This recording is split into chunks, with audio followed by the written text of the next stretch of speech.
नमस्कार दोस्तों, Bharat selection wing लखपड़ाबाग Barabanki के ऑफिशियल चैनल पर आप सभी का स्वागत है। डिक्टेशन स्टार्ट होगा 5 सेकंड बाद।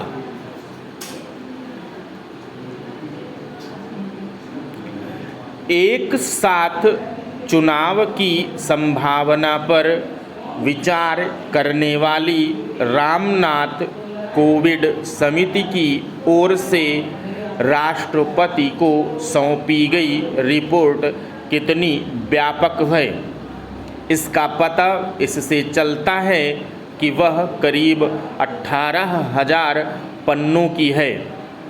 यह हैरानी की बात है कि इतनी विस्तृत रिपोर्ट पढ़े बगैर ही कई दल इसके विरोध में उतर आए।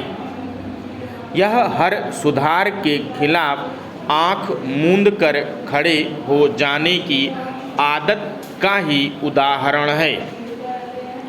क्या यह उचित नहीं होता कि एक साथ चुनाव की सिफारिश का विरोध करने के पहले यह जान लिया जाता कि रिपोर्ट में लिखा क्या है?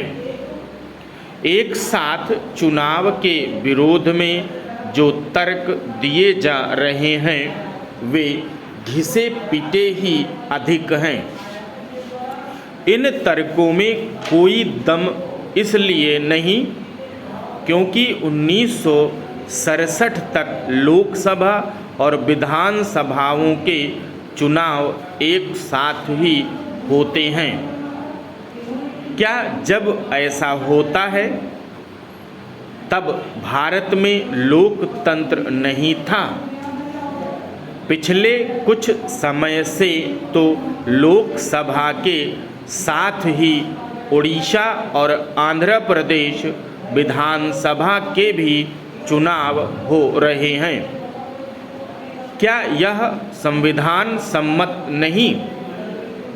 क्या ऐसा कुछ है कि उड़ीसा और आंध्र विधानसभा के साथ ही लोकसभा चुनाव होने से केंद्र में सत्तासीन भाजपा को लाभ मिलता है?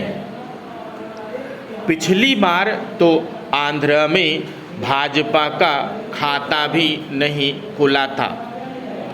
साफ है कि एक साथ चुनाव के विरोध में दिए जा रहे इस तर्क में कोई दम नहीं कि ऐसा होने से राष्ट्रीय दल फायदे में रहेगा।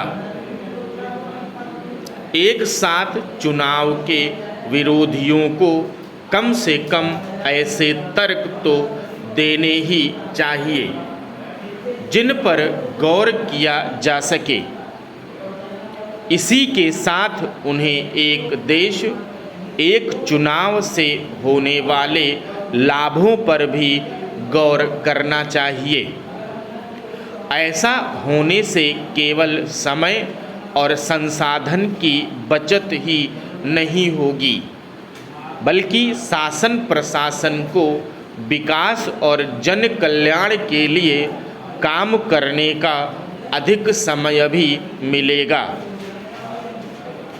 कोई भी इससे अपरिचित नहीं कि रह रह कर चुनाव होते रहने और आचार संहिता लागू हो जाने से किस तरह तमाम काम रुक जाते हैं।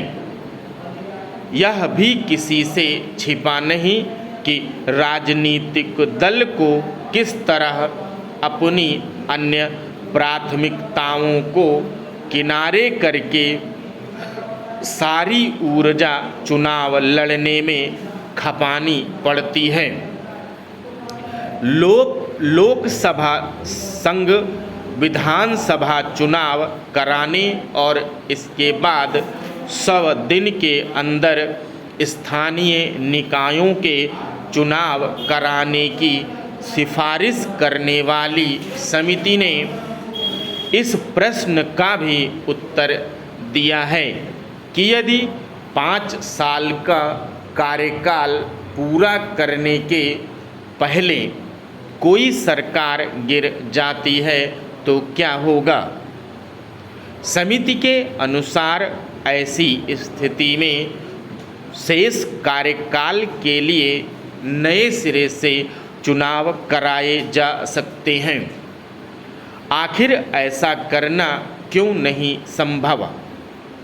इसी तरह क्या यह समय की मांग नहीं कि सभी चुनावों के लिए एकल मतदाता सूची हो? अच्छा होगा कि कोविड समिति की रिपोर्ट खारिज करने वाले नीरक्षीर ढंग से विचार करें और यह भी देखें कि 32 दल एक साथ चुनाव के पक्ष में हैं।